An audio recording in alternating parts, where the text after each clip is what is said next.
Treksploration. Hello and welcome back to Treksploration. I'm Albie, and as always with me is Chris. Howdy. Hey Chris, how you doing? Don't ask me where that came from. Just howdy. Howdy. I think that has a little bit to do with Jordy's woo-wee. It's definitely the Western episode. This is the Star Trek Next Generation goes to the rodeo. So that's what we're doing this time. You noticed that too, did you? I did a little bit. So today we're talking about Season 1, Episode 5 of Star Trek The Next Generation, The Last Outpost. That's a cool name. Dun, dun. The original air date was October 19th, 1987. And the writers were a story by Richard Crazyman? I'm going to say Kreizium. I don't know. The Sorry, Portal Richard. Should have been named that. Teleplay by Herbert Wright. Directed by Richard Kalla. Cola? Colla. Kalla. Like put a collar on that dog. It's wild. Okay, Kalla. All right, so that's what we're going to be talking about, but I just want to see how you're doing. How you doing, Chris? I haven't talked to you in a couple days. Yeah, I'm doing all right. You know, I've had a light week at work because as we record this, it's spring break and many people are away. So I have not had to do my usual grueling 50-hour week. So nice. You think I would have gotten a lot more done, but no. So I'm doing good. How about you? Good. I'm excited to talk about Star Trek. I'm excited to talk with you. Spring break still? I thought didn't we come up for spring break? I don't know how that works. Yeah, I don't have kids. All I know is that, they tell me it's spring break. Yeah. And I got to start, staffing and crap because everybody's taking a vacation. So. Cool. Did the numbing spray ever come in? The cold spray? Oh, yes, it did. We have cases of it now. It's ethyl chloride for those in the know out there. So thank you for asking. I was concerned. I was like, is this ever going to get resolved? I was like a to be continued, dun dun dun, and I never found out. So I'm glad it did. Okay. Wow, the things you remember. Anyway, Quadrotriticale. I think that's the spray name, right? It's Tranya. Ooh. Tranya. I have some Tranya right here. It's pretty good. The wheat. All right. Wow. So before we talk about this episode, well, hey Chris, why don't you just read the episode description in case anybody hasn't seen The Last Outpost in a bit? I would be delighted to do so, sir. The Enterprise is in pursuit of a Ferengi ship that has stolen a T9 energy converter. Almost nothing is known about the mysterious race, but that is about to change as the Federation and Ferengi ships square off in orbit of an unknown planet and mysteriously begin to lose power. The planet was once an outpost of the long-vanished Takan Empire. Picard strikes an uneasy bargain with the Ferengi, and they beam down and try to find the source of the energy drain. But Ferengi got a Ferengi, and many planet-side mishaps ensue. This time on Star Trek, The Next Generation, The Last Outpost. Ferengi! And you realize that was their science team, right? Yeah. I was like, what? I just can't with this episode. I guess, I don't know. Did we going to do some first impressions or? We can do some first impressions. My first impression is that's their science team? Now, we know Quark, and we met all those people on DS9 of the Ferengi, but this is the science team. So my theory is, what is it? Damon Tarr? I think he is like Lord Garth, and they're just all escaped mental institution prisoners because they're like, we're the science team. Woo! I mean, it is so jarring. I try to watch these as if I'm seeing that for the first time, that I have no prior knowledge, but the difference in the Ferengi, it's just so marked in this first appearance. And some of the stuff, like the lore that they lay down about them, is just so contradictory to who the Ferengi are as a force in the quadrant, that I have such a hard time. It takes me out of the episode so much because I keep comparing it, and it doesn't help that Armin is there in his Quark makeup, but he's not Quark. So yeah. So yeah, a lot to unpack on this one, but whoo boy. Yeah. But all that said, I enjoyed it a lot more this time than I thought I did, and I enjoyed it more than I remember enjoying it, and I appreciated it more this time. Maybe because I was actually analyzing it with a critic's eye almost. But I'm sure we'll talk about that in a little bit. Do we have any like feedback from the last episode? What was the last episode of Next Gen we talked about? Was it the Naked Now? Naked? No, Code No, of it was Honor. Code of Honor. Code of Honor, Tasha, Yeah. y'all. Yes, we did get some feedback, but before I read it, I'm going to tell everybody out there who's watching and or listening how you can give us your feedback, your thoughts on this episode of Star Trek or any episodes that we cover. The first place we want you to go is patreon.com/Treksploration. That's where our main hub of discussion is, where we like to keep our community of Treksplorers engaged in different content. And you can comment on everything there, no matter what kind of membership you have. So take a look at that. That's Treksploration, patreon.com/Treksploration. I'll get this one day. One day this will roll right off my tongue. You can follow us on Instagram at instagram.com @Treksploration You can follow us on X @Treksploration. You can email us at treksplораtionpod@gmail.com. And if you do go to that Patreon site, you might want to consider joining the ranks of Treksplorers. Join our crew. As always, we want to thank our paying members.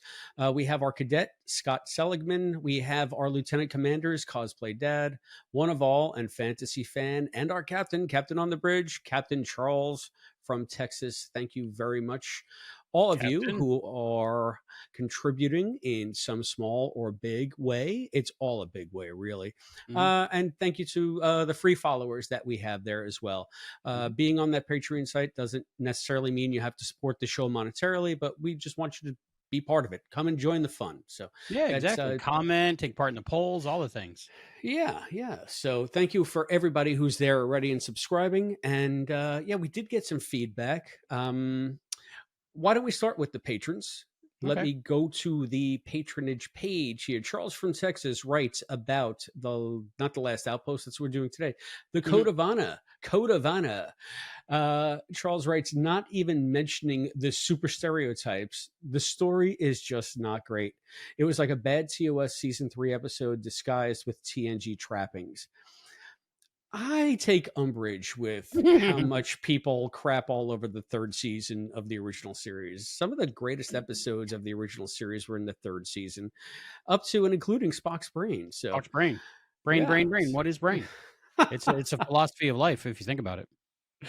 But I tell you, I think that Charles is kind of right on that score. It did strike me as a very TOS-like episode of Next Gen. I don't know that I'd malign an entire season just in service of Code of freaking Honor, Charles from Texas. But I get what you're saying there.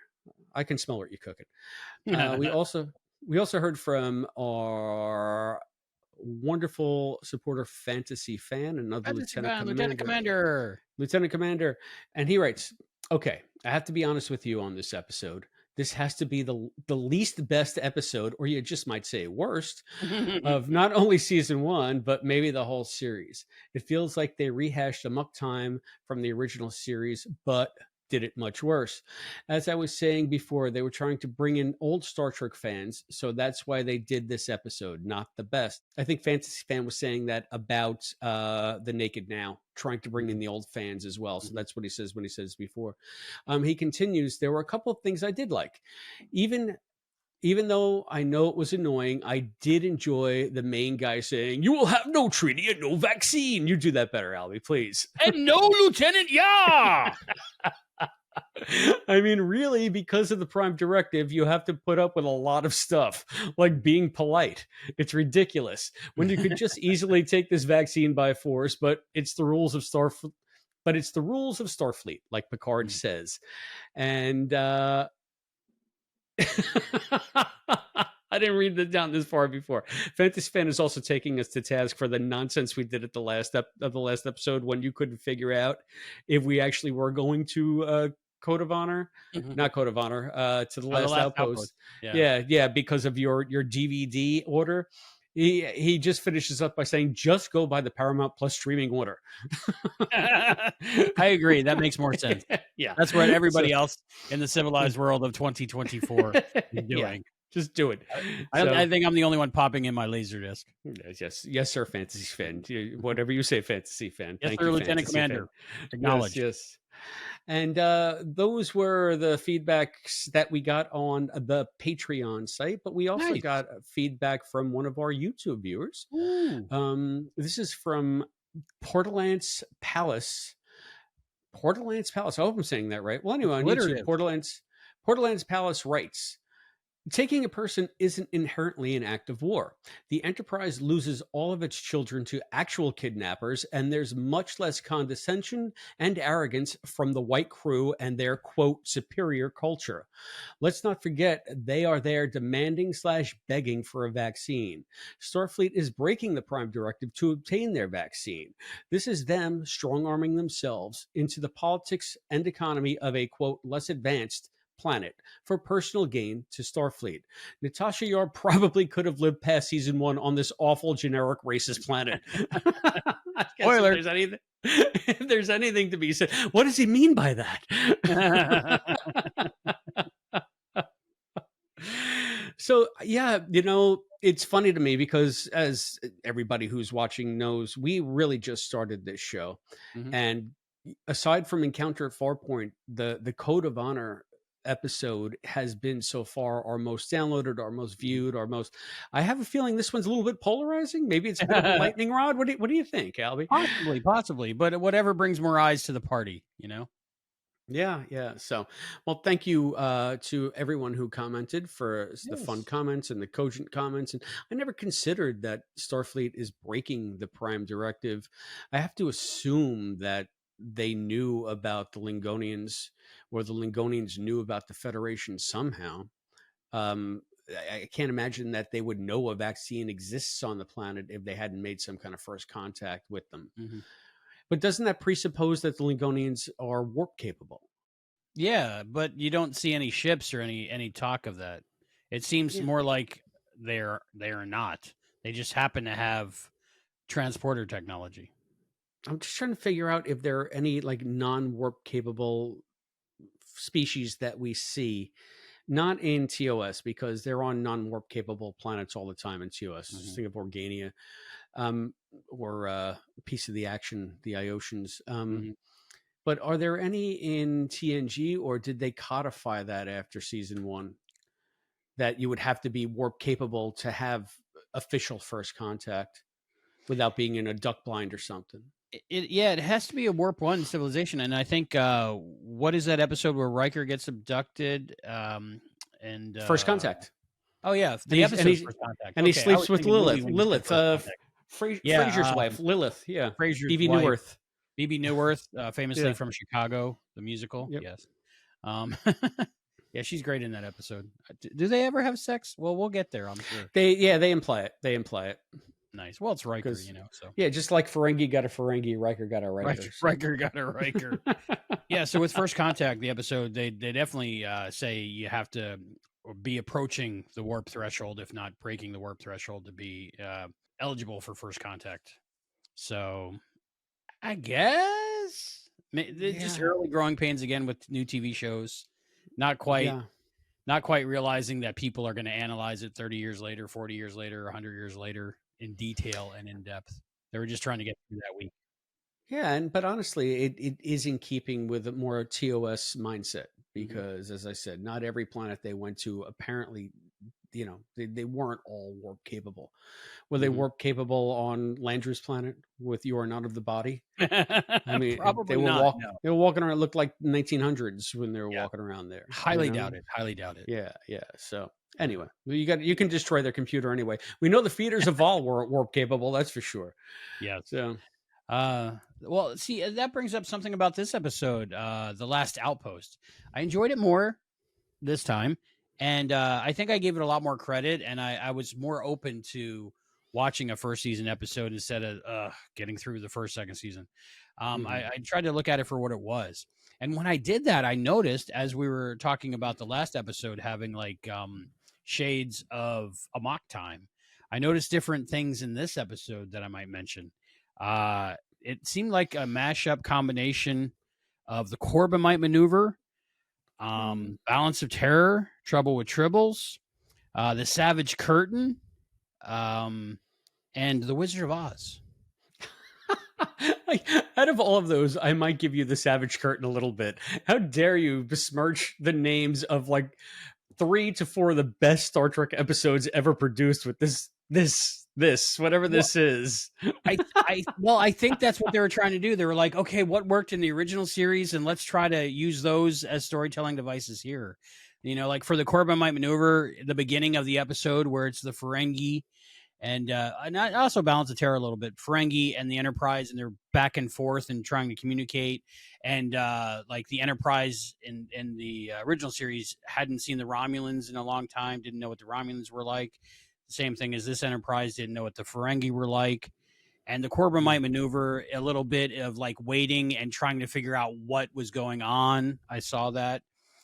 Trouble Tribbles was just sending the finger cuffs over to the other the other ship at the end, and the Savage Curtain, of course, was having the superior alien being judge the two parties, the Ferengi and the Federation, on whether they would like fight or not. So, and I never noticed that before watching this episode ever. Well, I got the Tribble reference right away. Yeah. And the Savage Curtain is a pretty apt comparison. I would think also, now that I think of the Savage Curtain and I think of the rock monster that was on that planet, that with his little claws, as opposed to totally different. But it reminds me of what's his face from Skin of Evil talking about Tashi. Armith. Armith. Evil. So, I mean, it's tough for me with this one because I think I'm such a huge fan of DS9 and Quark. In my opinion, the two best characters in DS9 throughout, who were the most developed from day one, were Quark and Odo. And although they do evolve over the course of the series, they are the only two characters when you watch from the pilot on that seem like themselves all the way through the series, even though they change. There's no season 1 Quark to take you out of the Quark that you know in season 7. So when I see the Ferengi, the way they're portrayed here and how much evolution they got in DS9, and honestly how comedic they became for the franchise, everything here seems to be a complete misfire, but this was the original conception of the Ferengi, and it just blows my mind. And just some of the things that they say about them when they introduce them make absolutely no sense for a race that is all about commerce and trading and peddling. I mean, they even call them Yankee traders or what Yankee is peddlers. Yankee trader? Yeah. I mean, it's saying that they know almost nothing about the Ferengi. Like, how would they not know anything about the Ferengi? How would the Ferengi be so secretive if their whole identity is trading and making deals and commerce? Like, you can't be, like, you can't be on the DL and also open to trade with every culture that comes. Yeah. I mean, I don't know. And even within the context of this episode, I found some things that just they don't make sense in that way. So, I mean, they're supposed to be more like pirates because they're stealing. They just wanted to go to the Tashi station to get some power converters, is all they wanted. So That leads me to my first question watching this episode. Is they're in pursuit of the Ferengi because they stole the T9 energy device? It was a T9 energy converter. Okay. Yes. Now, one of the main things about the 24th century is the humans have risen above the need for physical things and currency, and they can make anything they want from nothing. They can replicate anything. They have no need for things. So are they getting this device back because they're afraid of the advanced technology going to a less advanced civilization, or do they need it back, or why do they care that it was stolen and not just beam in another one? Maybe it's like the Lingonian vaccine. Once they replicate it, it's unstable. I don't know. Had they had they established at this point that transporters are magic and can make anything, replicators can give you a cup of coffee or a potted plant or sometimes a potted plant instead of a cup of coffee. Mhm. I know that's skipping a couple episodes ahead, but Nitrogenated maybe soil is one of my favorite snacks. yeah. Well, isn't it? I mean, it's the same old story, right? Yeah, we're so alike. Uh, I'm just wondering again if this is before they had decided that they could basically replicate anything.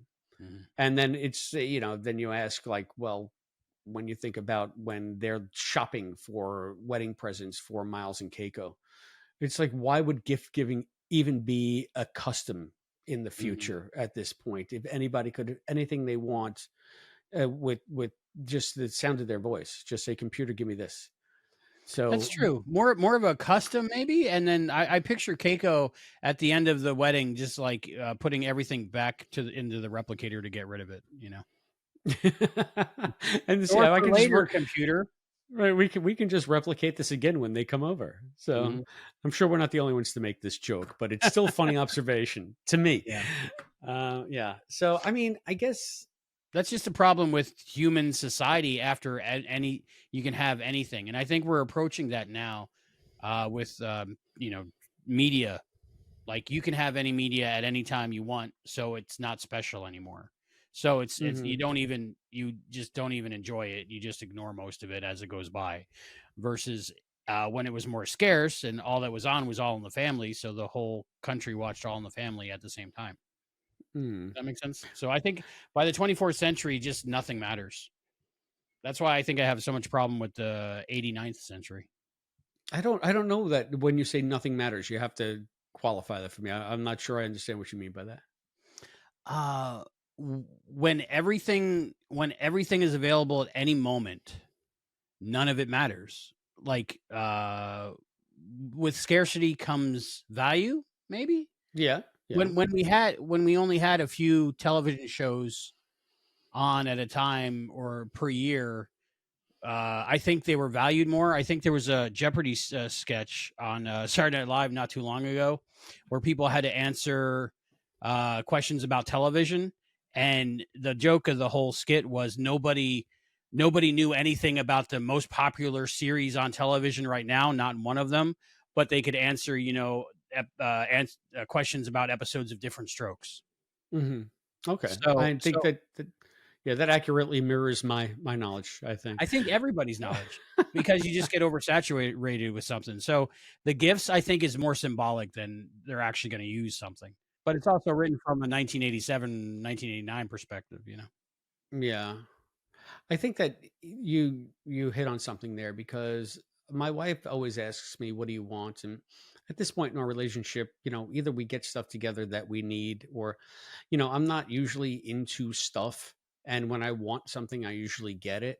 So I tell her, I just want experiences. Like I want to spend Mhm. time together Mhm. because that's something that you can't just buy.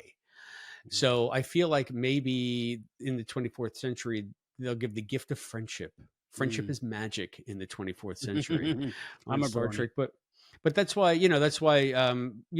Julian and Miles never really exchanged gifts, but they spent all their Mhm. time together on the holodeck because that was a way that they could give to each other as friends. So I think that might be a better life than the whole giving and amassing bunches of yeah, crap your family has to get rid of when you die.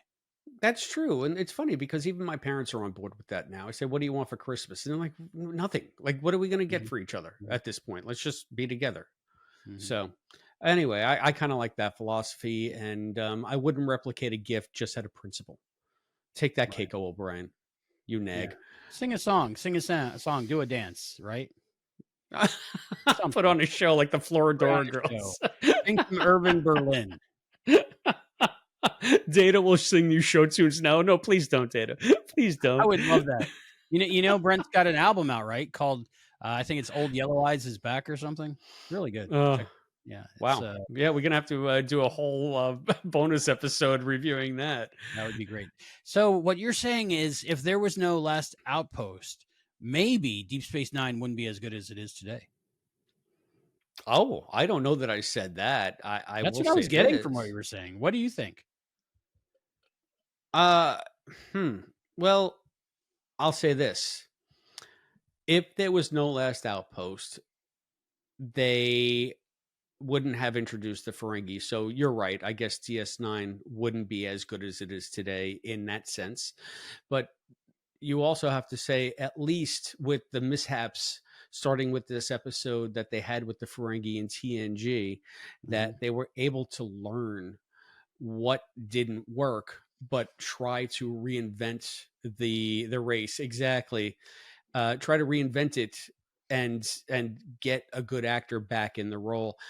I know for a fact because our good friend Scott Madison, Mm-hmm. who designed all of our wonderful graphics, planetrisecreative.com, Scott Madison, he has a That's Scott. show, Cadet Scott. He's got a show called That Star Trek Podcast. Mm-hmm. And I'm not sure if they aired it on that Star Trek podcast or on an older show that they had called The Prime Direction.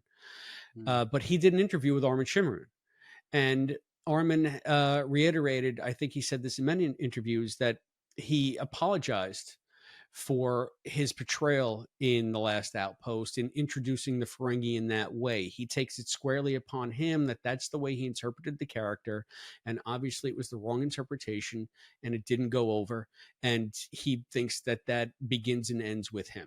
Mm-hmm. And I don't know that I buy that, because when you look at the Ferengi in this, they are so ridiculously cartoonish. As you keep doing this, I kept on thinking they are ridiculously simian. Like they're in an acting class, like a motion class, Yeah. pretending to be like chimps or apes Mm-hmm. or Be an whatever, like orangutan. like Mm-hmm. orangutan, probably, yeah. Dr. And Zayas, I think Dr. that, Zayas, right. Dr. Zayas. But it's almost like, Roddenberry is saying, see, get it, see how unevolved they are. It's like they barely have come down from the trees, and they still like money and conflict. And it's just like, Oh. gee, this isn't heavy handed at all, Gene. This is classic Gene. Mhm. It's just like, come on, man. I don't think you can blame Armin, because yes, he can try it, but there's a director, there's producers, there's people around that just go, no, do something else. Right. Yeah, I guess. So I And wouldn't say it's his fault. I said if Armin's not given direction on how to play it and he makes a choice and they just go with it, it's not on him. yeah, well, I mean, also Armin seems to be a gentleman, Yeah. and Always. he Kind person. will, and it's funny because he said that. Well, I mean, I'm giving away a lot of Scott's interview, but again, Mhm. you can Go we'll check it put a out. link. Yeah, we'll put a link in the show notes so that you guys can Chris listen to will. it. It's really great. It's really great. But he feels like his whole life changed because he had an interview to do like a series or something, like an audition, but he gave it up to play the face in the box with Yes, the Troy coming up episode. in And he Haven. Yeah. said, yeah, and he said from that one dumb thing, all of this arose, and his longevity with Star Trek arose from that chance thing that he just, something in his gut told him to go do it. So he did it, and here we are. So I can't be too mad at Armin. I don't know that I agree with him that this is his fault, like you say. I mean, Happy accidents, they're just happy little trees, happy accidents. Without that portrayal of the Ferengi, we wouldn't have so many of the great stories and the culture of Ferengi that we do have, which are kind of laughable but also enjoyable and endearing. yeah, I So guess your tolerance for the Ferengi on Star Trek are, I guess it can vary. It can be all over the map, I would think, because I think some people probably find them like just so stupid, especially as they become more and more comedic foils. mhm. And like, I love the comedy Ferengi episodes in DS9 for the most part, but then when they tried it in Enterprise, I was just like, well, you don't need this. Mhm. Do we need a Ferengi episode event? I guess Mhm. maybe it could work, but it conflicts with the canon of this, that nobody knows what they look like, and it's kind of like the Romulans. At Mhm. least I think they knocked out most of the ship for Enterprise too, so they didn't really know who the Ferengi were when everybody woke up. Who, maybe it's a Paul, like Space who? pirates, yeah, and they were always only Yeah, called space pirates, and one of them was Neelix, I think, right? yeah. So you had Phillips, right? Ethan Yeah, Phillips. Ethan Phillips, Ethan Phillips. Clint Howard was one of them, I believe. probably. Yeah, yeah. And I remember there enjoying that another. one. Another record. We'll get to it. We'll get to Yeah, it. we'll It'll get to be it. yeah. We'll get to it on one of the bonus shows. So Bonus shows. So make sure you're subscribed. Even at the lowest level, you'll probably get that one. Yeah. So yep, come and yep. join us So there. Yeah. yeah. Uh, So one of the things about the Ferengis in this episode is I remember as a teenager, I had the Playmates action figure. Sadly, I lost it in the fire, but it was like Ferengi with laser whip or something like that. And I always remember these laser whips as just being weird. And this first time I've ever noticed in this episode that there's one that after energy is sucked out of them or something, mhm. one of them is quite erect and Yes, I silicon noticed like. that as well. And I was like, what did they do? And like, who owns that now? Is it on a wall? Was that intentional? Am I seeing what I think I see? You notice that? Oh yeah, yeah, I did, and it was all the more noticeable because there weren't like bad special force lightning effects around it. So, Mm-hmm. I mean, it struck me as phallic Yeah, and like a lightsaber at the same time because it's just the way something it you'd see in a looked, Kevin Smith and film, yeah, like he's possibly. holding it up like in over his head, Yeah. and yeah, and it is. It's Mm, just like I wonder if that's another subtle reference to the fact that they're a little bit de-evolved, right? So maybe. it's like, yeah, so That they're might be just why Armin made the choices he did. He saw their weapon and was like, "What am I in? Is this an adult film? I don't know. Let's it hasn't aired yet. Probably when they filmed this." So he was probably just like, "Okay, that's what we're doing." but I guess listen, if this is like your usual movement pattern, an energy whip is probably the greatest thing. It's like Yeah. ergonomic for you because you're doing this anyway for no reason. They're probably Mhm. good drummers too. It was a good action figure. So when an episode inspires an action figure, that's always good. I think it looked like Armin, but I think it just said Ferengi on it. Not sure. It was a long time ago. Lost it in a fire. Well, what do you, Ralph Cramden? Did you did you notice the Wizard of Oz thing where the way I looked at it is Riker is in a magical land all by himself, and then he makes this journey and picks up his friends along the way before the story actually begins. I didn't understand why when they beamed down they were all separated. Yeah, that makes no sense. And when Yeah. all of his crew is together, then they meet this head floating and it's a great and powerful Oz. I'm It surprised reminded Riker me didn't of bring somewhere over the rainbow. would Star Trek 5 have been out at this point? I don't think What does so. God be Well, with the five, starship? five, maybe right around that time. Yeah. Yeah, so maybe they were just doing synergies, right? They got a little peek at the script. It's the same thing. But yeah, I would love to. Was that on Old Yellow Eyes Over the Rainbow? Does Brent do a Oh, rendition of that? I don't know. I haven't heard it in probably 10 years. I own it Gotcha. somewhere. It's in a box somewhere. I'm sure I'll grab it Well, out at some point. the wrong thing got lost in the fire is all I'm saying. One thing I did notice, I love the special effects in this episode. I watched just recently, just tonight was the remastered version, and the Ferengi ship next to the Enterprise on the planet, the models, the Ferengi model was beautiful. Yeah, I was reading about that model, and it had a thing where the neck would extend, Mm, and it was a little inconsistent in the show, but I thought it was a neat looking ship. And if you're going to introduce a species that is going to be the quote main adversary of the show, because I think, if correct me if I'm wrong, but I've heard this over and over again that the Ferengi were supposed to be the big bads of yeah, like the TNG. Borg. Like, Yeah, oh no, they're going to end the yeah, Federation. yeah, the Klingons or whatever. But at least they gave them a ship that looks like it could take on the Mm, Enterprise. So many more times on the show, you'll see other ships that are smaller or they're just not as threatening. And the yeah, Ferengi look like they could kick your ass. So, not as well made, like a macaroni and cheese box with some razor handles on it, painted gray. I mean, that's just the name of my. Never mind. Your opera troupe, your improv opera troupe. Yeah, or my sex tape.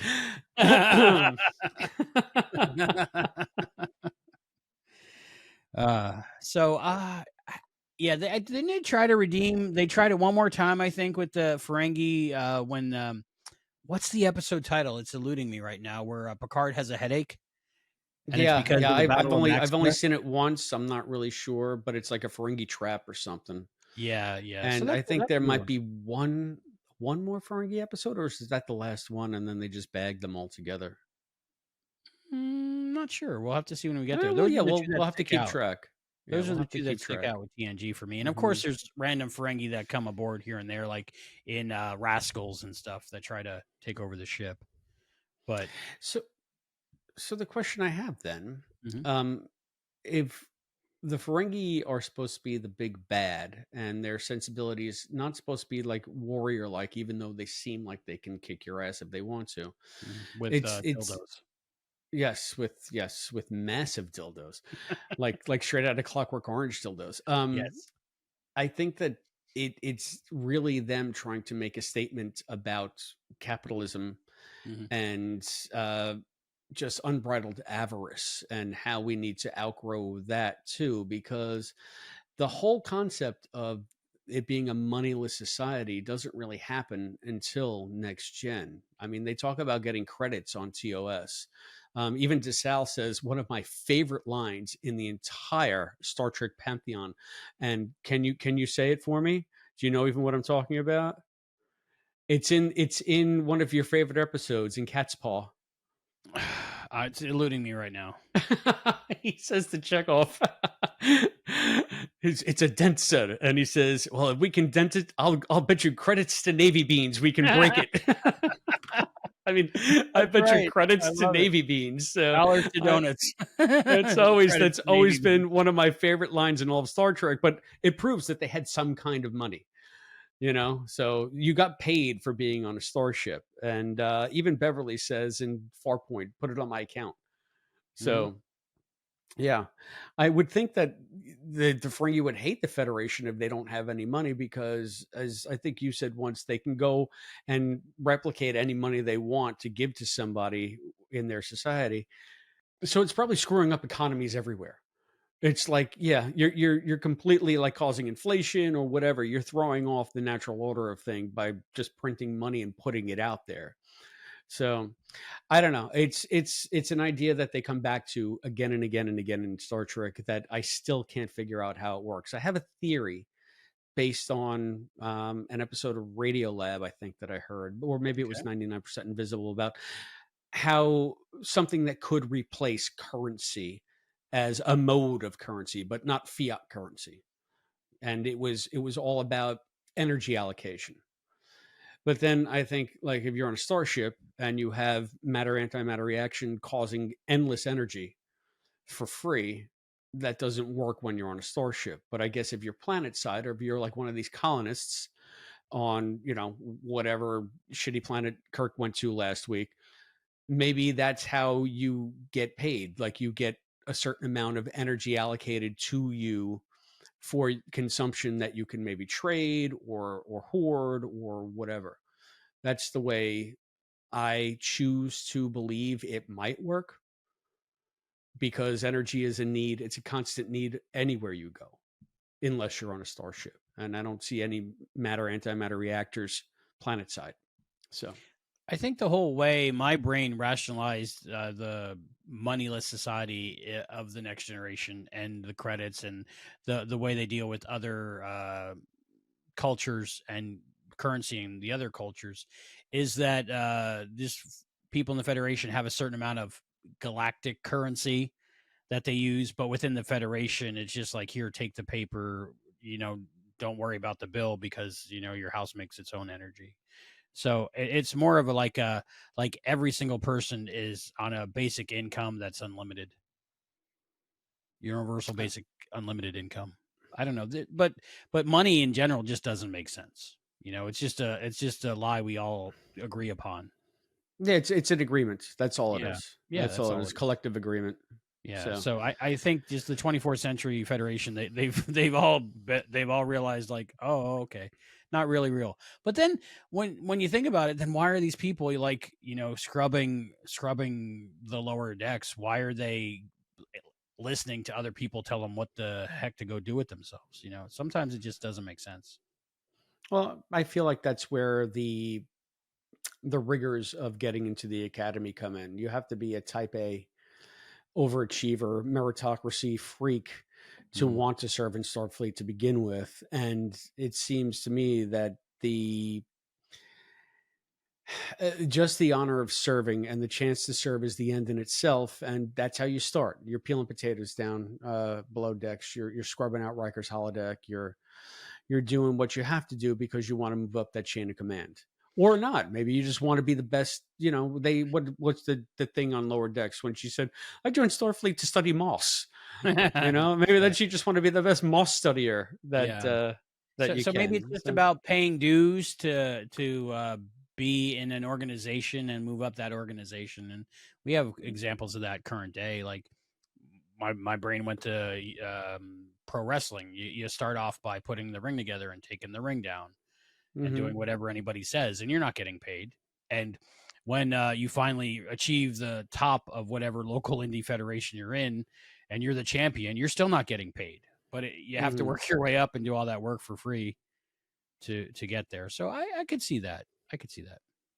Yeah, just give yourself a sense of belonging and holding an ideal with a sense of reverence, Mm-hmm. so that there's no small contribution. That every contribution is equal, whether you're the lowest of the lower decks, or the captain. You know, the newest greenest ensign or the oldest admiral. Mm-hmm. Everybody has a role to play, And you and they're get to all see the equally valid. galaxy, Yeah, right? and you get to see the galaxy exactly. Yeah. Yeah, So so. because I mean, well, I guess if there was no money, you just replicate a warp capable shuttle. I don't know. There's so many questions.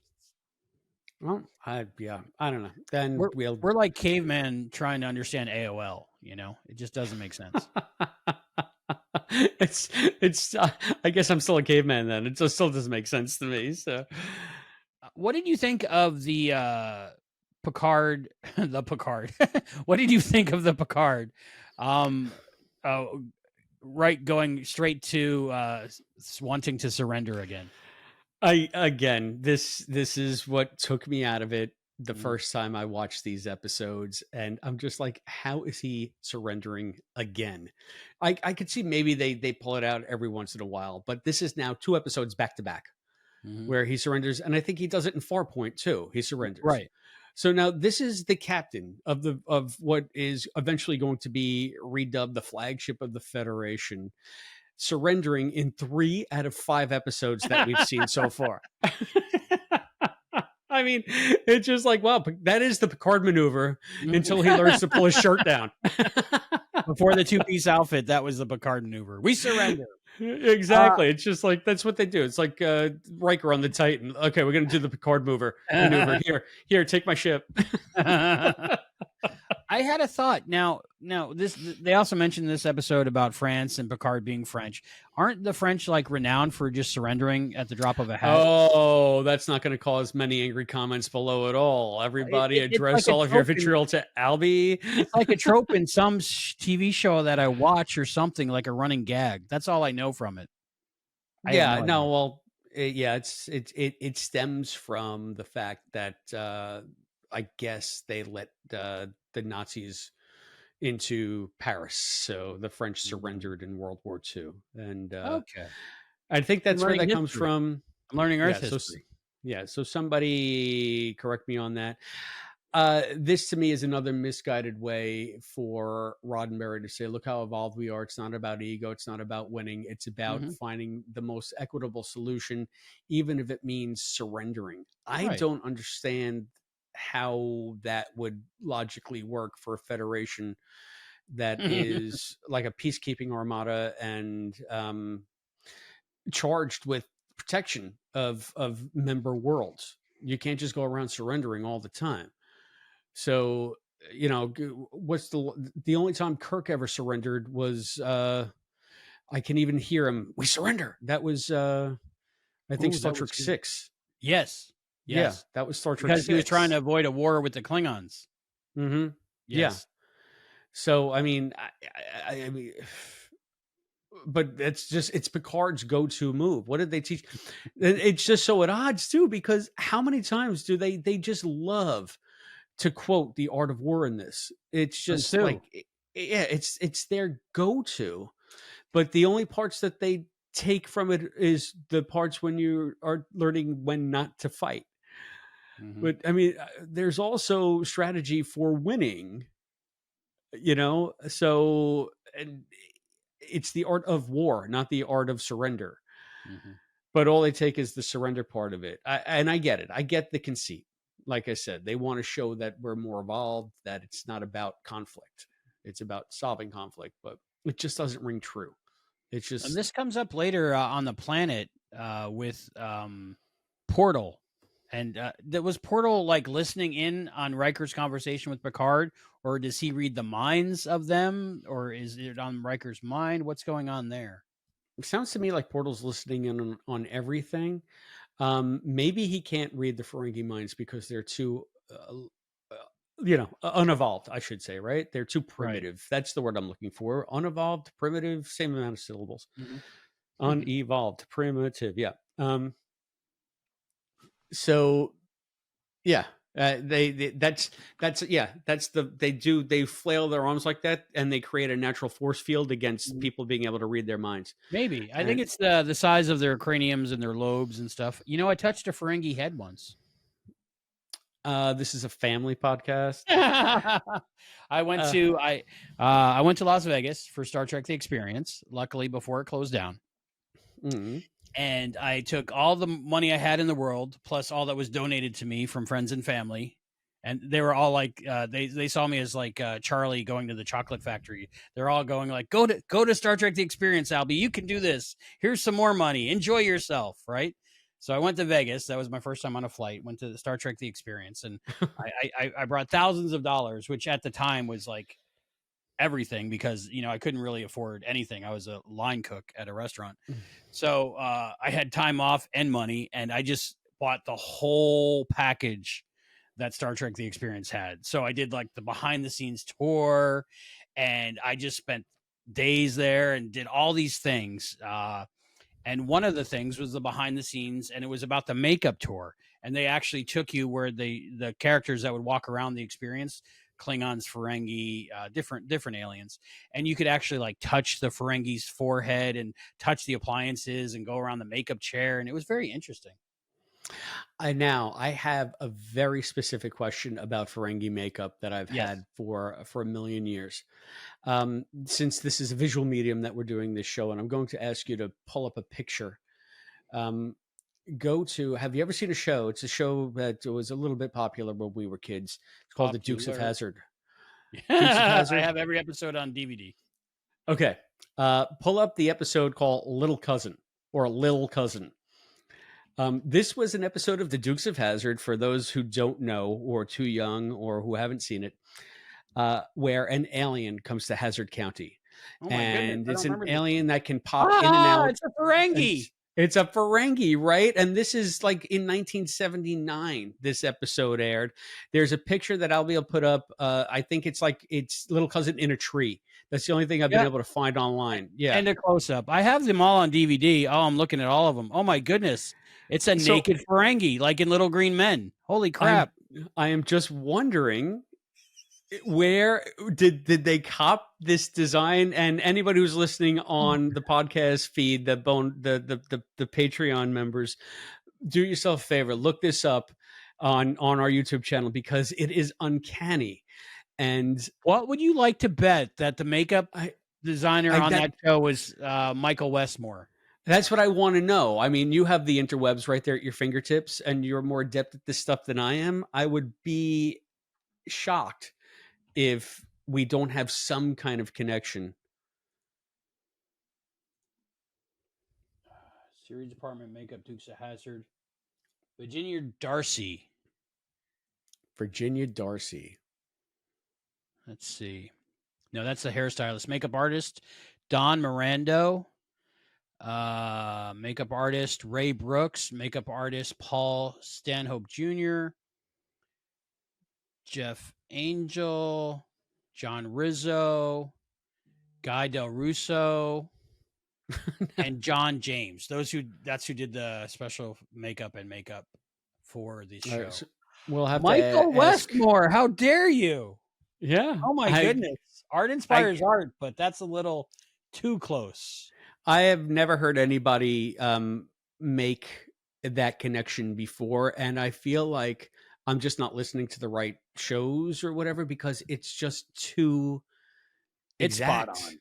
It's spot Yeah, on. so I can't be the only one that has noticed this. So if anybody listening or watching knows anything more about this, please, I am just like on fire with curiosity about if and what connection there is between these two appliances and looks that because it can't. I wonder if they It's the just have Mego version these. of Ferengi, but still. Yeah, but like, did they have this stuff just lying around and on the back lot now that they could use? Because I did notice another appearance of Ferengi appliances, or just one anyway, on Oh, Modern and Mork from Mork. Family. No, not on Mork Mork from and Mork. Mindy? Did they have No. one on Mork? No, No. I don't know. Modern Family. There's a character Phil. Phil goes to a science fiction convention and he's got like a Ferengi forehead on. Mm.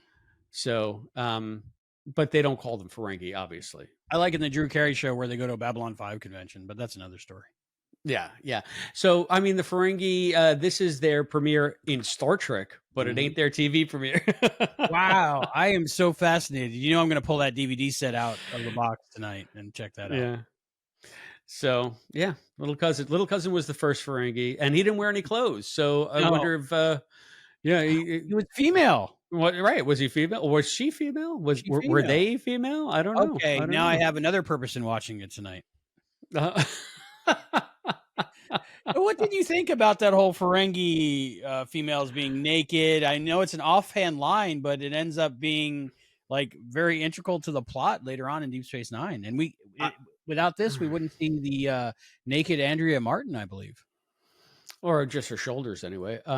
Shoulders. I'm into shoulders. She played Moogie. I Movies. think that was a way for them, obviously. I know that I'm a little too straight edge here. I should be making jokes, but it was a way, obviously, to show how unevolved they are. Their females are kept unclothed, pregnant in the kitchen, Mhm. cooking dinner and raising the family. And that's just the way it should be. Uh, I think it's an interesting thing, and maybe the only thing that they carried over from this iteration of the Ferengi, besides the look and the avarice, to what would eventually become the Ferengi on DS9 and for the rest of the franchise. And it's an interesting choice that they kept the female wearing no clothes thing. I don't know if it was for comic relief or to make still more of a statement about Ferengi society. And maybe it became a statement to say, well, just because is there anything inherently wrong with that? Like it's just their culture. So Right. that notion was bolstered to me by an appearance of a Ferengi on lower decks. It was just a background shot of a female Ferengi wearing no clothes. And it's just because that's their culture. And I think it was the one with Ram and Lita when they Ah, came yes. on when Ram is Grand Nagus. I love that. And yeah, and they're on Ferenginar. So it Mhm. makes sense that, even though Ram has ushered in all of these changes, all of these revolutionary new ideas, including women being able to wear clothes and do business, there might be some that still just follow the old ways, that still adhere to that part of their culture. So I think it's funny because it's something that I think they put in as a swipe, yet another way to undermine the Ferengi as being savage and stupid, and making it into something that I find really interesting. Hmm. The, So the thing that always puzzled me is they seemed very enamored with Yar because she was clothed, almost like if we saw a naked alien, our modern day male humans seeing a naked female would be like enamored and interested and like couldn't ignore it as even if we tried, and like it seemed the same to them but because she was clothed. And I just totally don't get how that works. How would that work? I know it's the opposite of what they're used to, but I think that maybe because also it's a thing where they're going to come in and strip her. He says, whichever the other one is that's not Quark, and even Quark's not Quark, but Mhm. the second not Quark, not the third not Quark, is just he says something to the effect of to have the clothes all the better to undress or Mm. to take them off Mhm. basically. And I Mhm. think it's just like they want to see a naked female human, even though they find humans repulsive, but it's like that curiosity thing. And the clothes just make it more alluring, more, sexy because there's something you're not seeing. I mean, it's always the imagination is always the key, right? So that's the way I see it. Also, they're just dirty pervs. Yeah, So that's true. Because yeah, they're less evolved. yeah. But again, you got to think that, I don't know, a commerce species that will go around being traders all across the galaxy will run into more clothed females than non-clothed females. So why is it such a novelty to them on this planet? I'm You trying to know? think like strip clubs on Ferenginar, it's just women putting clothes on slowly and an extra item per song or something like that. And you tip them strips of gold pressed latinum every time they put an item of clothing on. I guess that's after the reforms when women can actually work and make money, right? So Mhm. So Yeah. I feel like Ferengi, the equivalent of a Ferengi strip club is just them counting strips of latinum and putting them into like into a coin box or something like that, very slowly, very seductively. It's definitely these early episodes is definitely like throwing stuff out there and seeing what sticks. Yeah, like dildo whips. What did you think of? Let's see. Damon Tarr was played by Mike Gomez. Tracy Walter played Chiron. Jake Dengel played Mordock, which is weird. Armin Shimmerman played Latek. But mostly, what did you think of Portal? Daryl Henriquez? How would you pronounce that? Oh, Portal Henriquez. Thank you, Henriquez. I'm not good at I, pronouncing I I names can't even see or it. I'm words. just going by what you said. Okay, So Portal. What did you think of Portal? And the character and the actor and the whole presentation. for an episode that excelled, I think, say what you will about the Ferengi, Hmm. in the makeup and the character design. I I think that this is maybe the strongest we've seen in next gen so far as an alien species, even over what they did with Worf and the Klingon look.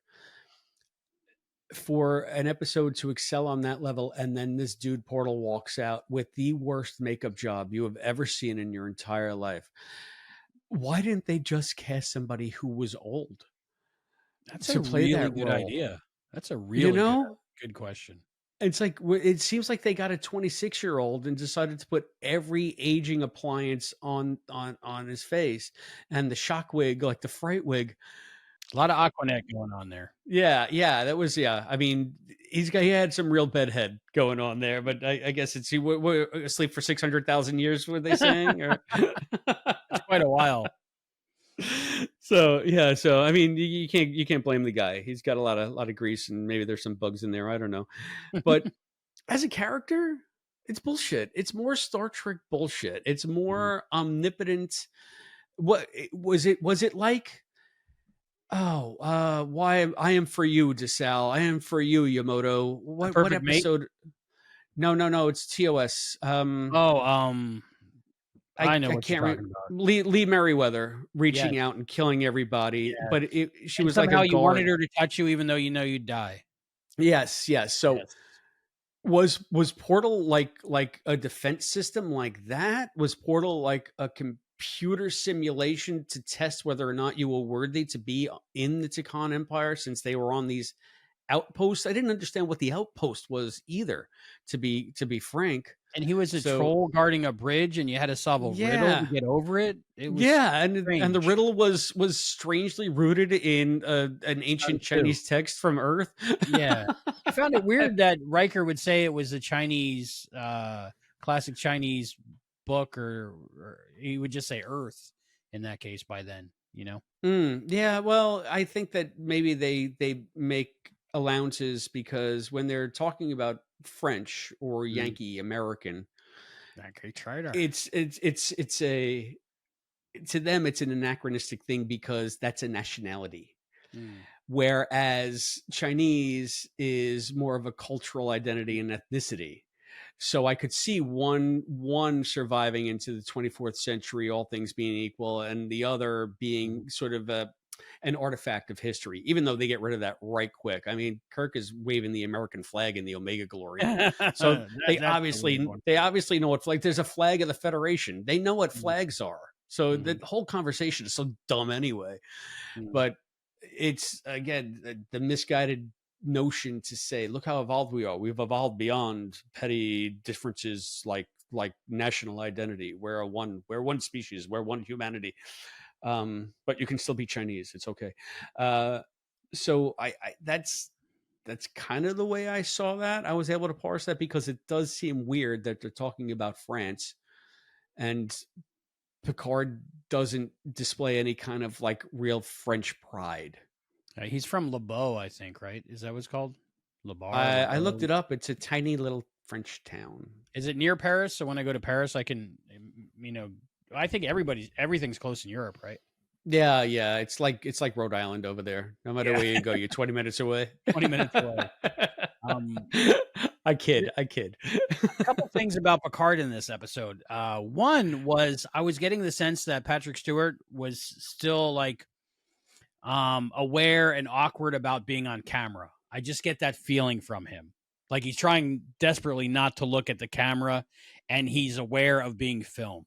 Like he doesn't have that ease that he would have later on. See, I didn't notice that. To me, that's just sort of first season straight edge Picard. He's just not at ease. He's not even at ease in his own skin. I don't know if it's because he's a young captain or what it is. He just is not yet familiar with this bridge crew and he hasn't been syncing with them yet. Mhm. It seems like Riker is more the force for that so far, and Picard is just the lofty ideas man and saying, "Okay, let's go." And this is the first. This is the first of many, I believe, conference room chats. Right? What did he call it though? He called it a conference evaluation. Hmm. So it's basically let's all adjourn and talk about the problem, which becomes a staple of the next gen. It's the Mhm. first time we see it. And of course, he shoots down every idea that anybody gives. And he's just, okay, thanks for the ideas. I'm going to surrender now. I understand what all of you are saying. I will take it under advisement and surrender. So, I mean, I can see what you're saying though, as someone who loves Patrick Stewart, who's met Patrick Stewart, who's watched him, in countless things, just be this amazing actor. Mhm. Yeah, but I just see that's where the character is. So Okay. So yeah, he was acting so well to act uncomfortable in front of everyone. Maybe. yeah, it could Uh, be. the I love the special effects of the hologram in the ready room. That was nice. Not the ready room, the conference room. Yeah, observation lounge. That floating over the table, right? Yeah, that was That interesting. I was liked the awkwardness of Data playing with the finger cuffs. I thought that was interesting. I like that beat, the um, little comedic thing that they were trying to introduce. It was like a juxtaposition to like the dull, serious nature of their discussion. Just Data trying to figure out a simple children's toy. yeah, that was a clunker for me. Mm. I think Data would be able to figure that out. I mean, Again, he's more childlike in this first season. he is, and he's so much more emotional. Or anyway, he's emulating what he thinks the emotion should be. Mm. Yeah, in this when I mean, it's funny when they have that fight planet side and Data's holding a Ferengi up over his head with one arm, Mhm. but he looks like he's like in the middle, like he's really expressing either concern or Mhm. disdain or something is going on his face. He's not that stoic Data that Mhm. he would become as it went on. It's kind of again, I go back to that smile, that creepy, nightmarish smile from Encounter at Farpoint. Which I never noticed until you brought up. So now I'll not be able to not see it. You didn't tell me what you thought of Portal, the concept and the character, and Well, it's interesting because playing Star Trek Resurgence for PS5, I'm playing that with Serenity. We're playing, a little bit as we go along. We're trying to stretch it out. It's really good. The person they got to do Spock's voice really sounds like an older Leonard Nimoy, which is really interesting. But it's a really cool, like choose your own adventure video game almost, and it has a lot to do with the Takan Empire. So I'm learning more and more history about the Takan Empire. Where they pulled that out of, I don't know, but it was weird, right? yeah. You know, it I guess you could. That's one way to put it, but it's just another instance of the predilection. You can tell what parts of the script Roddenberry rewrote Mhm. because it's yet another godlike alien entity testing humanity and humanity passing the test despite itself, or in this case, really standing out as super advanced because you have basically like gibbering idiots over here flailing their arms all over the place.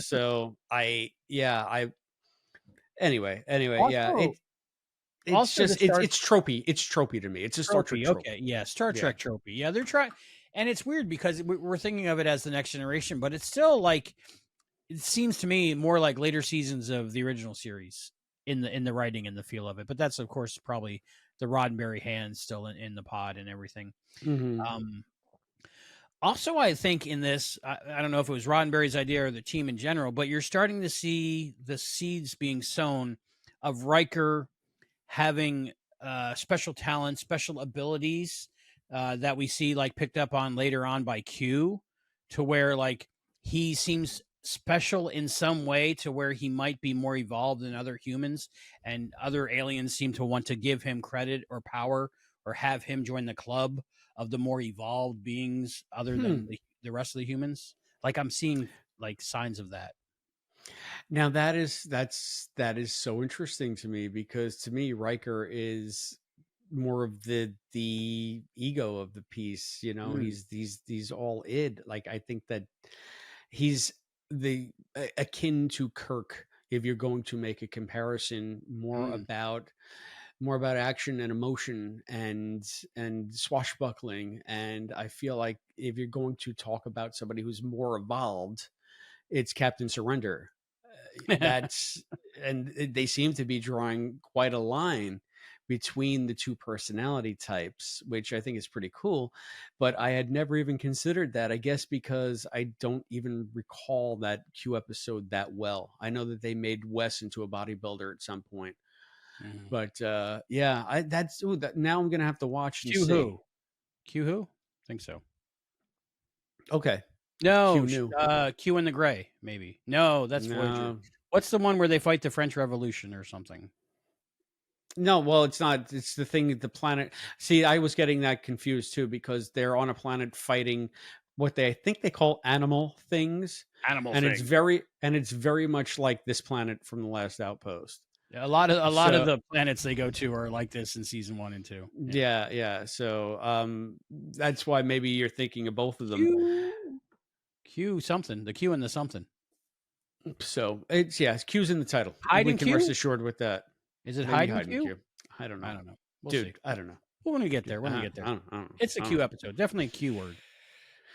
So this is, I think, the first time we see kids back on the ship Yeah, since boys will be they're boys. introduced, right? And Riker knows them by name.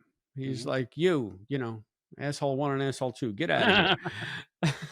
I think those are the two brothers we see later on that eat poison plants and get Right, stuck right, in yeah, hibernation chambers or something. I'm not right. The sure. practical joke. Yes, gone awry. Yeah, Yeah, I that might just be put in there as a reminder of what's going on, and maybe also later on to let you know when like everyone's freezing to death, hmm the impact it's having. It's not just the soldiers; it's also families that are dying from heat right, loss, right. energy loss. Up the stakes, right? Up the Mhm, mhm. stakes. Yeah. What did you think about that part of the episode of just like freezing to death and the Wesley talk? And Wesley wasn't in this episode. Wesley wasn't in this episode, but Beverly sure loves Mercy killing her own son. I'll tell you that. I mean, what did Picard say? Where's Wesley or how's Wesley? Well, I left him in his quarters and I gave him a sedative so that he would just die in his sleep.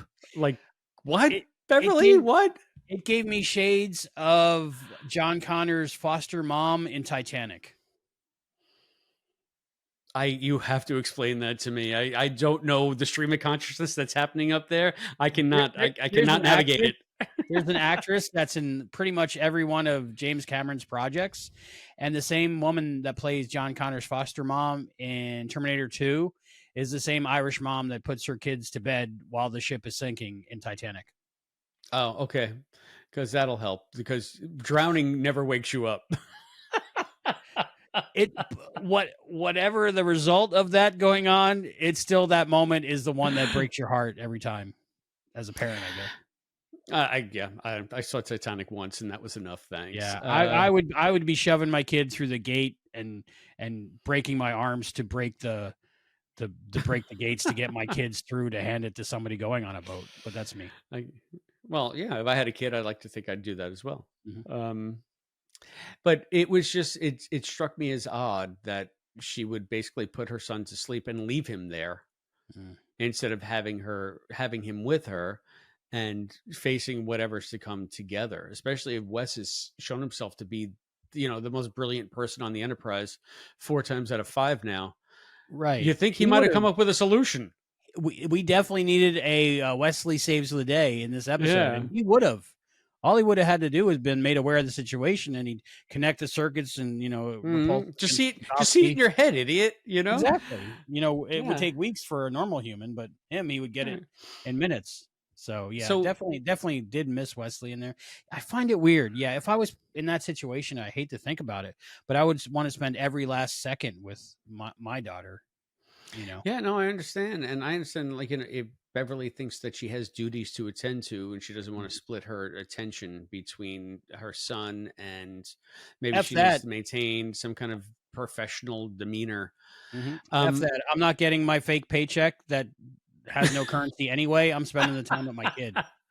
The minute the stuff goes down, you're on your own. I'm hanging out with my kid, protecting my kid.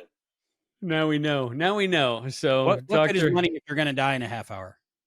Commander Burge, you are Yep, not in charge of sick bay. not at all. Uh, My I priorities and are straight. My kid comes first. Everything there else was can an F off. But there was an interesting line in this where Picard is just like, well, that's nonsense. And it's like he goes to wake up Wesley so that Mhm. he can face it. And what does Beverly Beverly says something about say? male. Is Right. that the Is that male the male perspective? perspective? Yeah. Yeah. And doesn't Picard, he says like nonsense and he Oh, I walks thought he said off. bull. No, he probably Yeah. said Well, nonsense. bullshit nonsense, just like Yeah, basically you. yeah, yeah. Like, It's like they're a bickering couple almost. Maybe they did connect a little bit off camera and we didn't see it. yeah, I really don't know. But I think it's funny. Again, we see, would Picard do this for anybody else he knew, or has he started to really take a shine to Wesley? Hmm. Or would if he heard about this from anybody, would he have that same reaction? I don't know. I think he's starting to develop the sense of being the father figure in his life that Wesley needs, because we see that later on with like the crew taking care of Wesley when Beverly goes away because of contract negotiations and things. Hmm. Um, but like Riker seems to be like the older brother, the older foster brother that takes care of his like daily attention and makes sure he grooms himself and does his studies. But Picard is more of the father figure for Wesley, I think, throughout the show. Yeah, I so maybe we're seeing the origins of that because clearly his mother's unfit. So somebody's It got to is step in. hard as heck to be a single parent. It's one of those things. I think you need two parents to raise a kid. I mean, and Jack died, and she's doing the best she can, but she can't do She's it by doing the best herself. he can by killing him in his sleep. Now, if like you do a re-edit and have that Titanic music cue in that moment, I don't know, Mhm. but Yeah, I I'm guess. glad they didn't show it. That would have been heartbreaking. Yeah, yeah. I mean, that would have been. I wonder if there's like a scene on the cutting room floor where she's just like, "Take this, Wesley. Everything's going to be okay." But Everything's mom, I want to save that. Shh, Wesley, go to yeah. sleep. But if Star Trek was real, and it's still real to me, damn it, if it was real, Wesley would have saved the day long before any of this. But then it would be like every other episode where Wesley saves the day. So at least this way, Riker saved the day. Mm, true. Yeah, somebody else can do something. And Jordy. Jordy, This is yeah, we haven't discussed woo Jordy's turn in this. They're talking about the chief engineer, and then they go down to engineering, and Jordy at this point still seems to be the navigator. right. And there's no chief engineer in engineering that they're talking to. Jordy is just taken over. Hmm. He's telling people what to do. He's standing at the console in the engineering set, giving Riker chapter and verse. It's just like, but you're not the engineer yet. Like, what? I don't. Is it that bridge crew supersedes everyone else? Once you're bridge crew, you're like, get out of my way. I don't Poor know, writing, because poor I understanding gotta of think. the I gotta think. hierarchy. I think the chief engineer is going to be a more senior officer than the navigator. Yeah, who's chief engineer at this point in this episode? Is it still the hot lady you like? Possibly, but she's not there. What was her name? She's probably sleeping with Wesley, and They're not both in the way that came out. She got one of them laser whips. Yeah, who knows? She might have a kid and be like, "Okay, well, I'm out of here. I'm not getting paid for this crap." Yeah, Yeah, I have to go euthanize my child too. it's not Argyle yet. I think, when do we see him? Who's the engineer in the next Leland, episode? it's Leland T. Lynch. Is it Leland Leland T. T. Lynch? like you did for Leland, like you did for Lynch. That's funny. That's your line.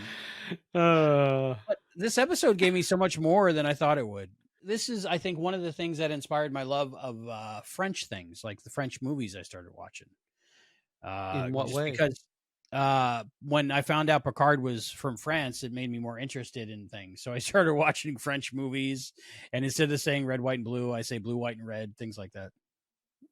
Okay, name. Do you have a favorite French movie? I've never heard this before. Amelie, of course, and anything with Audrey Tautou in it. Amelie. Yeah, Okay. like the what is it? The Very Long Engagement, Dirty Pretty Things, so many French movies. Like, I'll watch a French movie, and now I can even just understand it without subtitles. 80% of it anyway. You Can't should speak watch to it. Rafifi. Rafifi is an amazing film. Okay, I'll check it out. Yeah, I love French films, but I think this is one of the things that inspired me with French culture. It's a very influential, no, time in my life, or where I was easily influenced by things. Like, I think this is Star Trek Next Generation is one thing that introduced my love of Sherlock Holmes, just because of elementary year data that comes later on. Things like that, that introduced me to noir through The Big Goodbye, classical music from just the symphonic nature of a lot of the music in Star Trek, different things.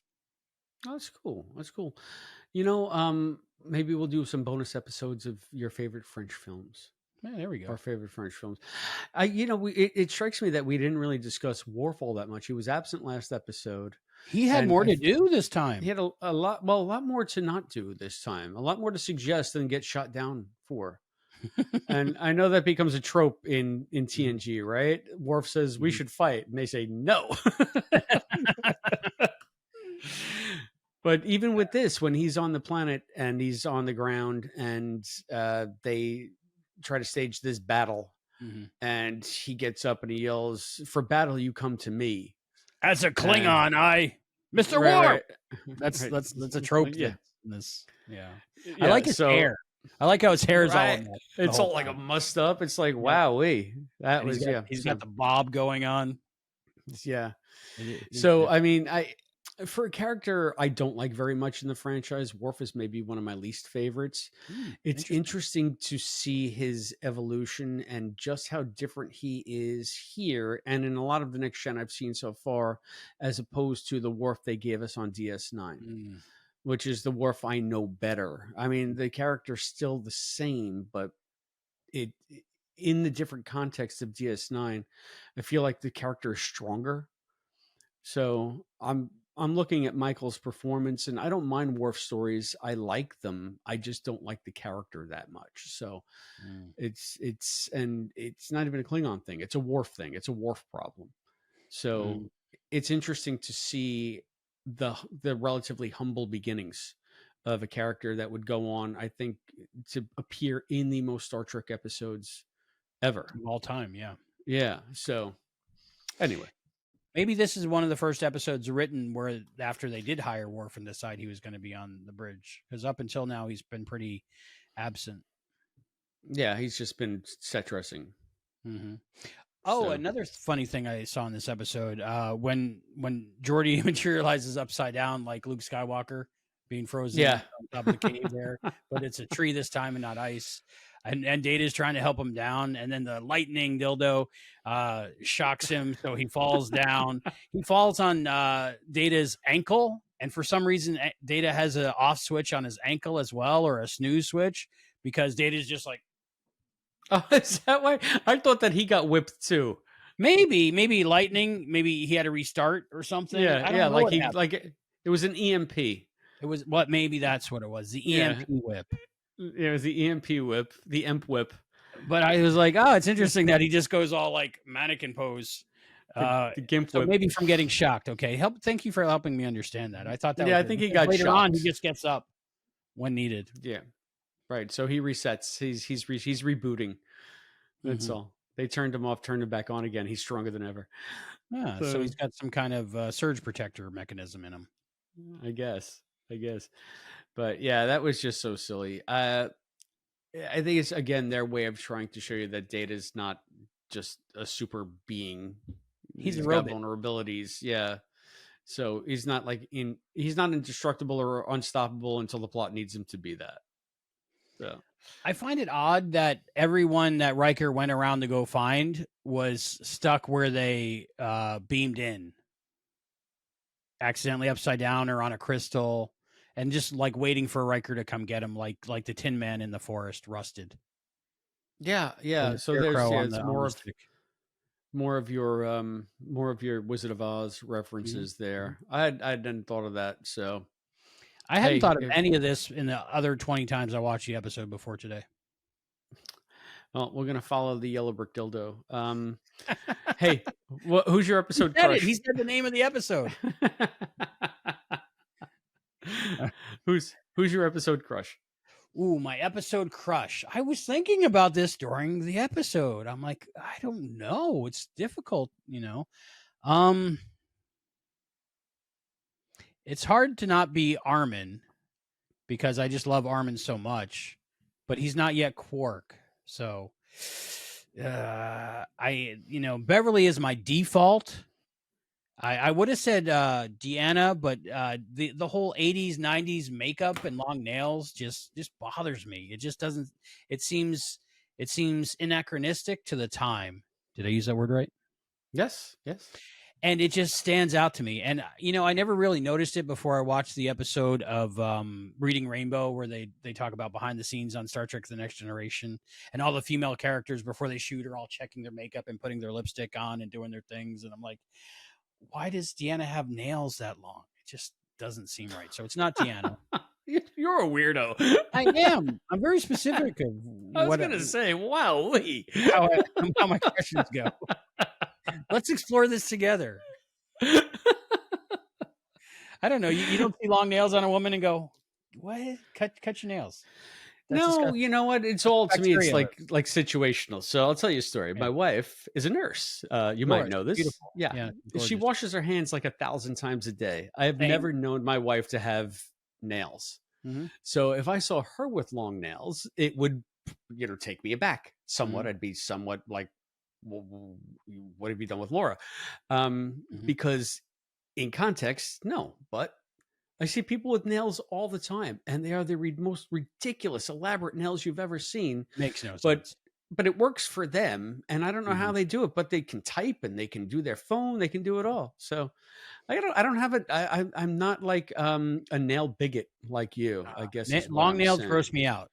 Okay, gotcha. They always have. I So think it's because I grew up in restaurants, and I went to all those classes to get my food licenses about bacteria mm. and under the nails and all that stuff. And Now that's funny you say that, because on Sunday mornings, I always cut my nails because I know in an hour or two I'm going to be making meatballs. mm-hmm.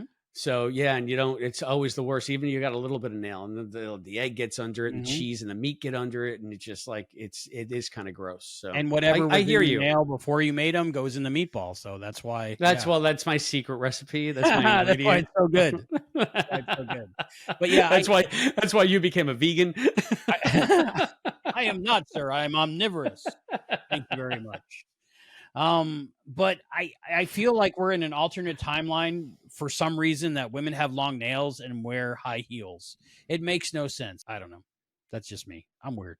So my episode crush is Euthanasia Beverly. Oh, Euthanasia Beverly. Okay. Who is your Um, episode crush? That's a long way my to get. episode, my episode crush are, now you've made me change it, are the periwinkle colored fingernails of the Ferengi. That's my episode crush. Yeah, that was weird. Did they continue that in Deep Space Nine, or is that just I think so. Yeah. a Damon Yeah. Tar thing? I don't I know. don't I don't know. know. And my episode crush is little cousin. Little cousin. How did I live this long and not know about that episode of Dukes of Hazzard? I guess I You're missed it. I you're must have welcome. been out of the house that night, and once you miss You it, know? it's over. It's gone. That's right. Yep. Yeah. Wow. Yeah. What's your favorite part of the episode? My favorite part is Data playing with the finger cuffs. That's what always sticks out in my mind. Okay. It's just something simple and stupid, but it All right. it injects humanity in an otherwise completely dry episode of Star Trek. All right. All right. Your favorite part of the Last Outpost. I know that we've sort of been dumping on it, but I find this episode to be very ambitious, and there's a lot of moving parts, and that's what I like most about it. It really tries. So, and my favorite part is just the fact that it's trying to do something. I enjoyed that when Data jumped down from the crystal, Brent did. There wasn't a stunt double. There was just like a pad underneath the fog. He was like a foot and a half off the ground. He could have stepped down. Probably, but I like when Data jumps down long distances. I think my favorite is First Contact. Oh, of course. In the silo when Lily's shooting him. Yes. Yeah. She's shooting everybody all the time. Hey, listen. Like you did for Ensign Lynch. Anyway, we'll get there. Wait until we do that episode. You're definitely going to join our crew via Patreon by then. Oh my goodness gracious! Is there 47? I don't think there's a 47 I don't think here. so. I haven't started it yet. All right. So, right, I just asked you a question. Oh, trivia question. Time for you. It's time for you to ask me a question. It's time for me to ask you a question. I asked you a question last time. Questions. I believe I asked you last time. Okay. Trivia questions. We're using Star Trek Scene It game, and I'm pulling out random cards. And then when I'm using them via Serenity's suggestion, I put them in the back of the pile so I don't reuse them. That's what I do too. Simpson did it. Cool. Seems to be smart. Question number 1. Hit me. Who is the Squire of Gothos? Our good friend William Campbell, who plays Trelane. I got Trelane in the membrane, baby. Very good. Very good. Trelane, it says parenthetically, original Star Trek. Okay. Yes. Toss. Yes. Okay. Question number 2. Go. What militant species first appears in the original series episode Balance of Terror? It's like we talked about it almost. I think it could be the Ferengi, but no. I think that would have to be the Romulans. The Romulans. Mark Leonard. His first role. Leonard. Yes. Mark Leonard as his father. Yes. Romulans. Very good, Chris. Question number 3. Go. Christopher Lloyd played Krug in the movies The Search for Spock. What 1980s sci-fi trilogy did he also appear in as the mad scientist? Bum, bum, bum, bum, bum, bum, Bum, bum,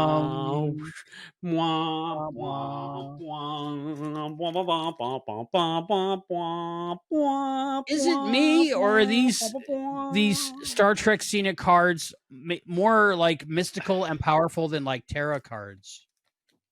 I think they hear what we're talking about, and then I randomly pick that card. It is now the it's weirdest just thing. getting a little weird. Yeah, because first I think that they're always so stupidly easy. Right. But then I think every time we pick one, like you said, it will reference directly something we talked about. And there's like hundreds and hundreds, 900 episodes, almost 1,000 episodes. Yeah. How are we talking about the ones that the card just happens to pick? I don't know. I think this is the universe's way through those cards of telling us to shut the up. Well, I'm not minding it because we know the answer so far. So that's 3 for 3 for you. Yeah. All All right, right. very So, good. Oh, I have a little game as part of my Trek and Tell. Do you have a oh, Trek and Tell?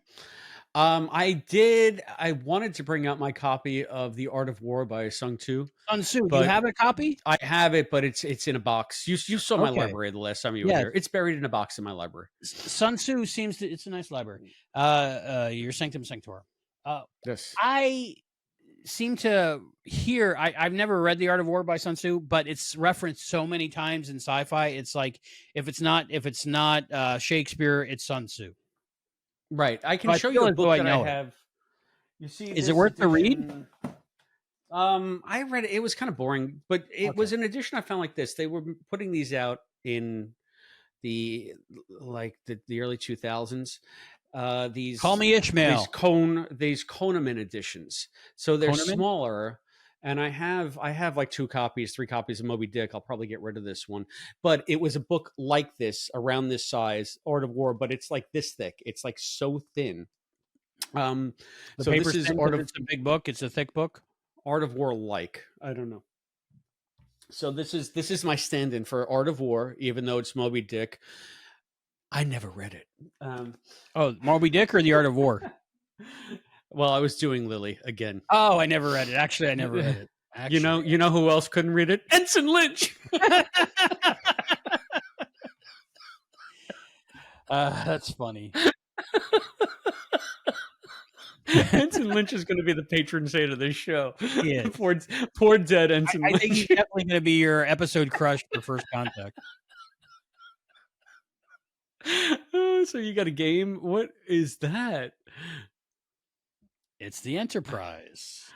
It's kind of a fat belly Enterprise. Yes, it's the fat one. It's almost like Captain Beverly's ship and the original Enterprise had a baby.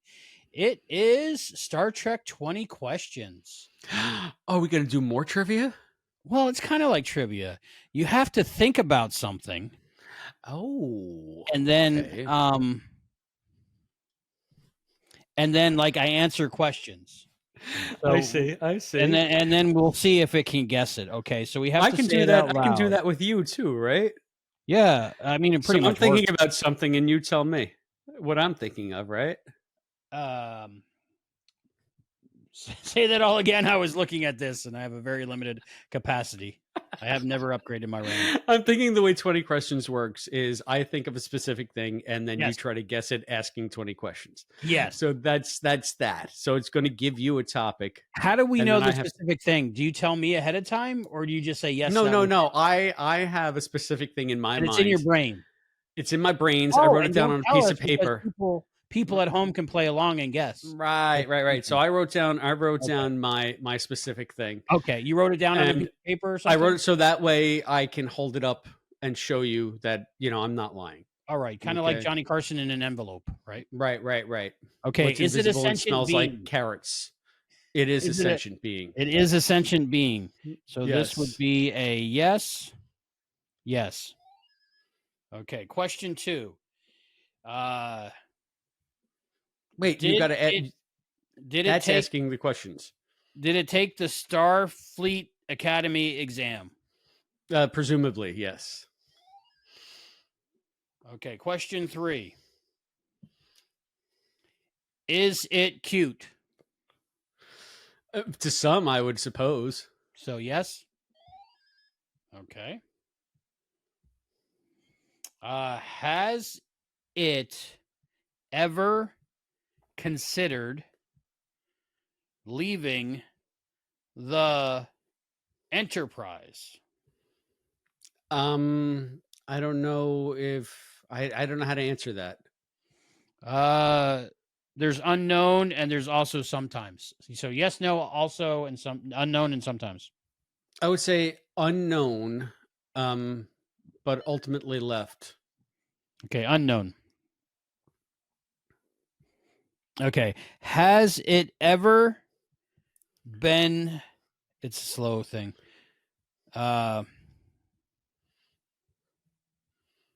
Would they sell 2 of those things? Both to me. One in the package and one out. How do you kill your web series? Did it ever kill a burgeoning Star Trek web series? Has it ever been beamed aboard the Enterprise? Yes. Okay, so it's not Admiral McCoy. Okay. Does it have an interesting name? Interesting to me, yes. Okay, we'll go with yes. I still have no idea who this is. My guess is Hoshi at this point. Has Picard seen it? Oh, yes. Not Hoshi. Okay. It's thinking. It's good. It says, have you eaten any good books lately?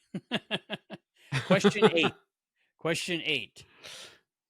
Does it stand out in a crowd?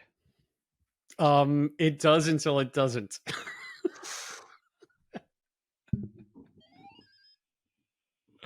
What? Okay. Does it have unique senses? Ultimately, yes. As a matter of fact, that's a very Yes. deep, probing question. Yes. Deanna? Okay, question 10, it looks like. Does it make others laugh?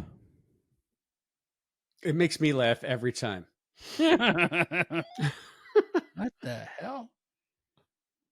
Okay. Has it ever been caught lying? It's been caught lying down. Would that be a no or yes in this case? Or an unknown or a sometimes? I'm trying to steer you away from that dumb Yes. thing. I unknown. Unknown? Yeah. Okay, so it's not Beverly about her medical abilities. Does it practice special rituals? Not that I'm aware of. So it's not Worf. All right, question 13, I think that says. Is it usually with the landing party? No. No. All right, question 14. You only get 20 of these. Mm-hmm. Is it mechanically inclined?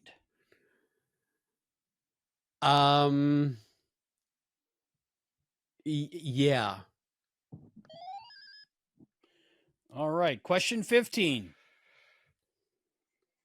Can it be turned off? Yes. I can by long nails. Mm-hmm. All right, question 16. Is it known for its physical strength? No.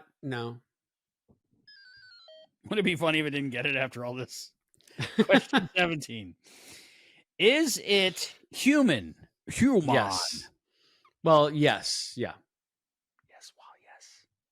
Well, okay. it, I'm stumped, just so you know. Okay. I can't believe you're 18. stumped. I would have started with one question to begin with that's not on that thing, but go ahead. Has it made great contributions to space exploration? Roundabout, inadvertently. Sometimes? Sure. This one time. This one time at band camp? Question 19. Does it wear a red shirt? No. Not that I'm aware It of. ain't Scotty. Hope. Just as hope, question mark. Okay. I always thought that was a human failing. Hope, I guess. It's just okay. stalling. It's stalling. Okay. Question So 20. Okay, last question. I think so. Has it ever used the holodeck? 100%. Ooh. Okay, Moriarty. That's my guess. It says, I'm thinking Mr. Sulu, lock phasers on target.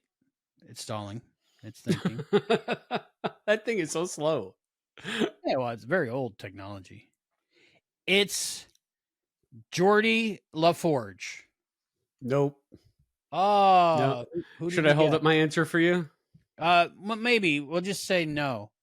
I can't see it, so Okay. no. It's not Geordie LaForge. Is it involved in a romance with a crewmate? Maybe. We don't really know too much. We don't. Unknown. Yeah, unknown. Is it I already Tribble? held it up, so people at home saw it. People at home saw it, unless I blur it. Did it ever compromise a crew's safety? Yes. Okay. Question 23. I mean, how long are we gonna go before you realize the This is name is not gonna riveting, be Is it not gonna be in that thing? Is it useless without its gadgets? At the point we meet it, yes. Armus? Question 24. Is it always getting into trouble? I don't think so. No. No. Oh, no. What the hell? Can we please put an end to this torture? It only adds like one more, I think. Okay. All right. Has it ever been involved in a war? Yeah, in a way, yes. In a way. What? Yeah. This is the most ambiguous character or thing in Star Trek history. The time for games is over. Okay. Okay. As it says right there, the time for games is over. It's Locutus. So close. Is it So Locutus? close. Oh, no. No. Well, no. Can I give the answer now? B. A. Holodeck illusion. No, not really. You no. win. You win, Chris. You win. I win. Thank God. I've never stumped it ever. I didn't know that. Do you want me to show you? Yes. Should I show you? Put on your glasses. Who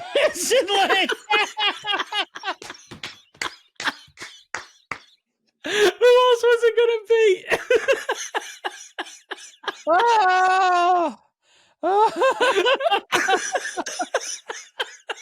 If you don't have the Ensign Lynch action figure, check your stupid in the morning.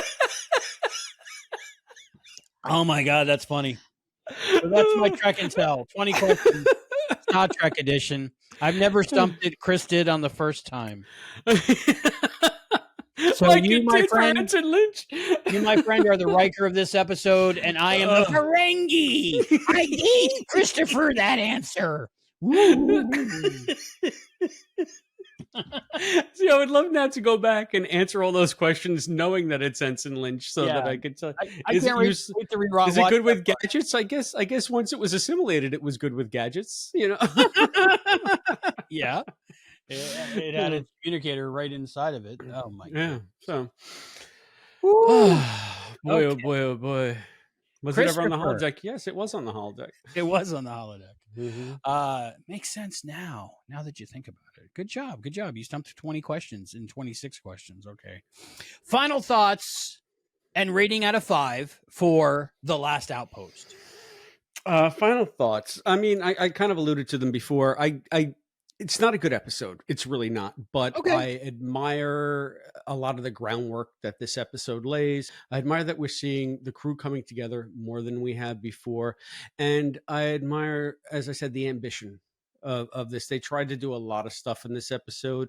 It was a spectacular fail on most of it, but at least it swung for the fences. How about you? Oh, you got to give your rating. I give it three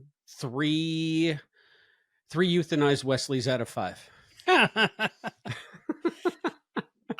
For me, it was a lot better than I remember this time. It was, I enjoyed it. Have great feelings of nostalgia while I watch this episode. Like, feelings are very important to me. Like the feeling I have being transported to that time, maybe in this episode, or that time of my life when I first saw this episode.